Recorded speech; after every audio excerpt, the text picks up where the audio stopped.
Sebelum videonya berlanjut, silahkan teman-teman tekan tombol subscribe, like, dan tinggalkan komentar kamu di bawah. Kiranya video ini menjadi berkat bagi kita semua. God bless you. Dalam persiapan menyambut tahun yang baru. Nah, saudara yang kasih dalam Tuhan, kita bersuka cita untuk Natal, kita bersuka cita untuk menyambut tahun yang baru. Tapi saudara yang kasih dalam Tuhan, ada sesuatu yang menggelitik sedikit. Karena ada yang mengirim saya, yaitu capturean dari seorang yang sebetulnya cukup terkenal. Dan selama ini saya pikir cukup intelijen gitu, cukup berpikir gitu saudara-saudara, ya kan. Dan selama ini saya pikir orang yang cukup terbuka saudara-saudara, tapi tiba-tiba mengucapkan begini dari seorang yang mungkin dikenal sebagai Deddy Corbusier, tapi Instagramnya namanya Master Corbusier. Dan dia bilang begini, buat semua sahabat yang merayakan Natal, termasuk kita, ya kan, Merry Christmas to you all. Terima kasih Mas Deddy atau Bung Deddy Corbusier, ya kan. Buat yang enggak dan ataupun agama Anda, happy holiday. Ya oke, kita merayakan jadi kita anggap nggak ada. Buat yang nggak libur, happy lembur. Wah, luar biasa ya. Karakter Santa Claus dibuat oleh perusahaan Coca-Cola sejak tahun 22 dan topi merah sampai perut gendutnya. Nah, ini saya pikir nggak perlulah nyinggung-nyinggung.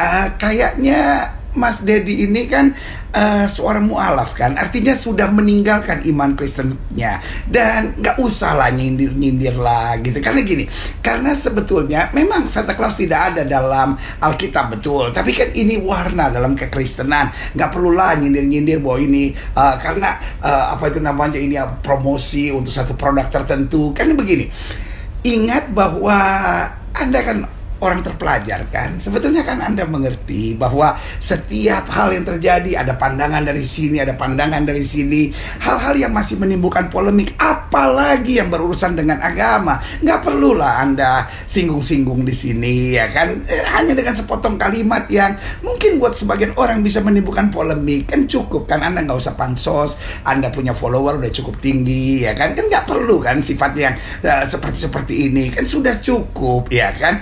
Orang-orang yang sebetulnya cukup terkenal, misalnya Ustadz Abdul Somad, tiba-tiba menghina kekristenan dengan berkata di balik salib ada jin kafir, ya kan.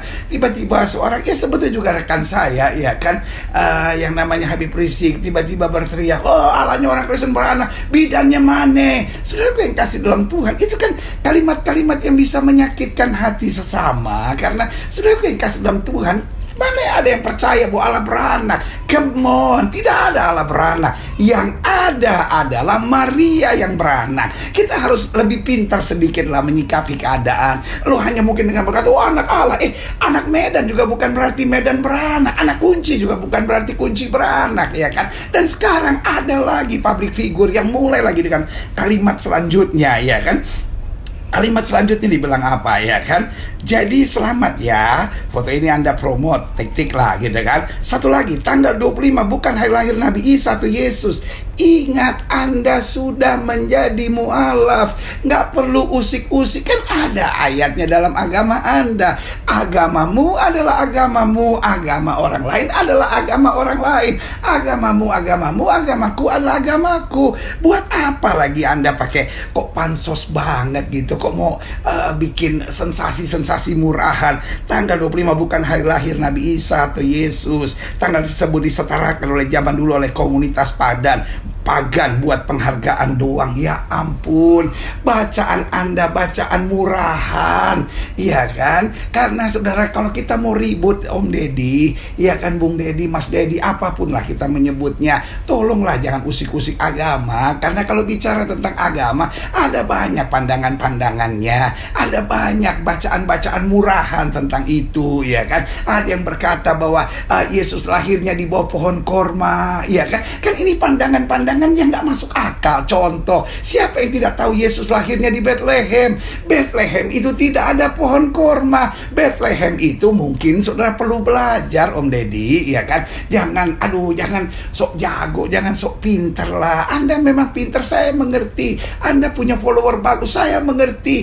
Tetapi bacaan Anda bacaan murahan, bacaan-bacaan yang cuman sibuk ribut-ribut di apa itu namanya, di media-media sosial. Ayolah belajar banyak, masih ada banyak pandangan-pandangan. Yang penting dalam agama, jangan saling menyerang, jangan saling menjatuhkan. Memang ada pelajaran-pelajaran, ada buku-buku tentang hal itu. Tetapi Mas Dedi juga harus tahu, pandangan-pandangan ini masih banyak pandangan-pandangan lain yang bisa saling menghargai. Kalau kita bisa saling menghargai, kenapa kita bisa saling menjatuhkan? Bukankah Anda mau meninggalkan iman Kristen? Kita juga nggak ribut, kita ucapkan selamat. Tetapi beribadahlah dengan sehat, dengan agama baru Anda. Nggak usahlah saling menjelekan. Boleh nggak sih kita bangun NKRI yang damai sejahtera? Nggak perlu nyinggung-nyinggung bahwa Natal itu hari raya pagan. Ya ada pandangan-pandangan yang bilang itu. Saya juga ngerti bacaan-bacaan murahan, bahkan bacaan-bacaan yang tidak bertanggung jawab yang bilang Yesus lahir di bawah pohon korma, lalu kemudian digoncang-goncang pohon korma. Ingat, Yesus lahir di Bethlehem.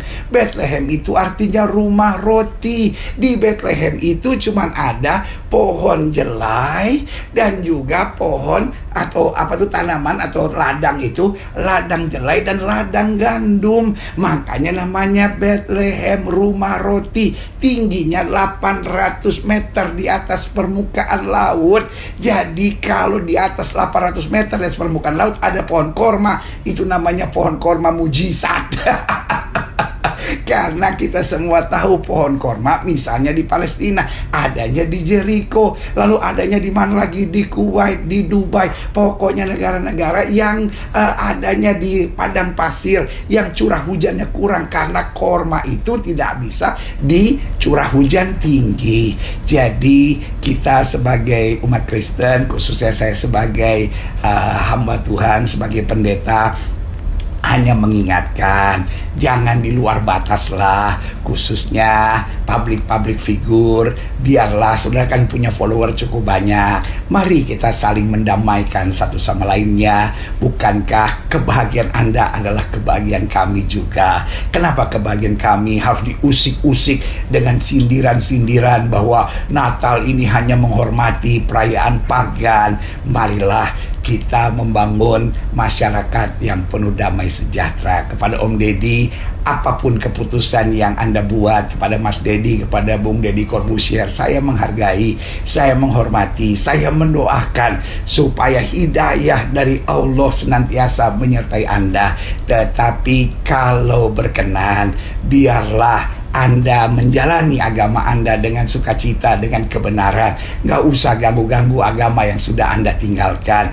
Nggak perlu dengan sensasi-sensasi murahan, lalu pandangan-pandangan yang memang betul ada pandangan itu, tetapi pandangan itu belum bertanggung jawab. Karena kita merayakan Natal tidak ada hubungannya dengan perayaan pagan. Memang ada sindiran-sindiran, memang ada isu-isu, tetapi ingat, Alkitab ditulis pada abad-abad pertama, dan dari awal, dari tahun-tahun sekitar 200 Masehi sudah Natal dirayakan oleh pemimpin-pemimpin agama di Mesir.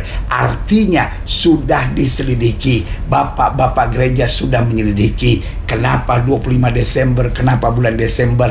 Kalau Anda mau tahu jawabannya secara benar, boleh kita duduk dan berdiskusi.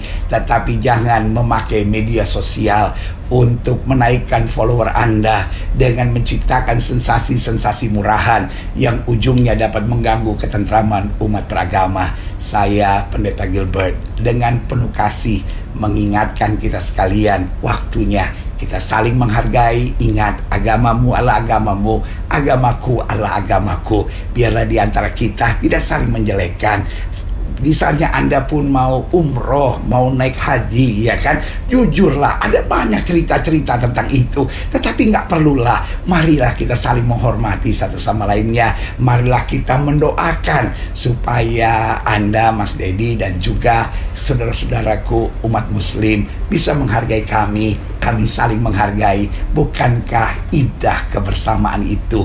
Kita memang berbeda, tapi berbeda nggak perlu saling sindirkan. Berbeda nggak perlu saling menjatuhkan kan. Berbeda nggak usah saling menyerangkan. Tapi di tengah perbedaan, biarlah kita temukan titik-titik temu yang manis, titik temu yang indah, sehingga meskipun kita berbeda, kita dapat tersenyum, kita dapat berbahagia melihat kalian berbahagia. Jadi salam saya, selamat tahun baru, selamat menikmati Natal yang penuh indah, penuh damai, penuh kasih, penuh sukacita. Dan intinya adalah kita umat Kristen biarlah tidak terganggu dengan segala sindiran-sindiran. Kita mengucapkan berkat karena Yesus datang untuk membawa damai. Silahkan teman-teman tekan tombol subscribe, like, dan tinggalkan komentar kamu di bawah. Kiranya video ini menjadi berkat bagi kita semua. God bless you.